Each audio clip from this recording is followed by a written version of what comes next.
Меѓу првите посетители во црквата Свети Димитрија денеска биле и експертите од Националниот центар за конзервација, кои рано изутрина зеле примероци за испитување. Анализите ќе покажат што точно се случило. Во меѓувреме верниците со своји уверувања.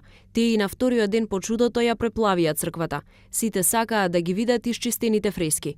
Како си го објаснувате ова? Па нешто надприродно, предпоставувам дека. Тоа е Божја сила. Нема објаснување, само верба и Божја сила. Што знам, не знам как да го опишем. Важно со секој некој позитивно.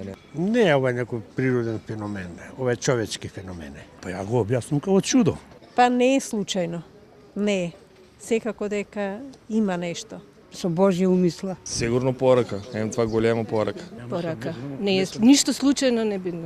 Сега пред самито да па нека не примат, зашто да не примат? Тоа е друга работа. Да. На времето кога биле работени се подсетува и братот на зографот Крсте Коловски Петре, кој на својот брат му помагал во работата, а денес се подготвува да издаде монографија за своето зографско семејство. За фреските од Свети Димитрија вели дека се исти како во времето кога биле насликани. Јас доаѓам почесто во оваа црква. Огромна е разликата.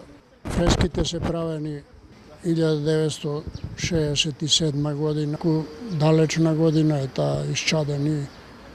Од времето си уноси своето потемнети и така натам. Меѓутоа сега гледам после овој настан што се случи на Цветници. Фреските се многу чисти, светли, исчистени. Тоа веројатно Божја сила е, Божји знак. Дел од фреските кои се самоисчистија се изработени по санирањето на црквата Свети Димитрија по разорниот скопски земјотрес. Зографот од Лазарополе Крсте Коловски, заедно со својата тајфа во неа работел во 1967 година, кога на покана на тогашниот владика господин Доситеј на белите ѕидови почнал да ги представува светците кои ги гледаме денес.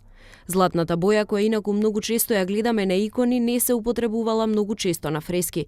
Крсте Коловски бил почетник на тој тренд на употреба на златната боја на ореолите на светците представени на ѕидовите, која четврт век по работата ја промени нијансата.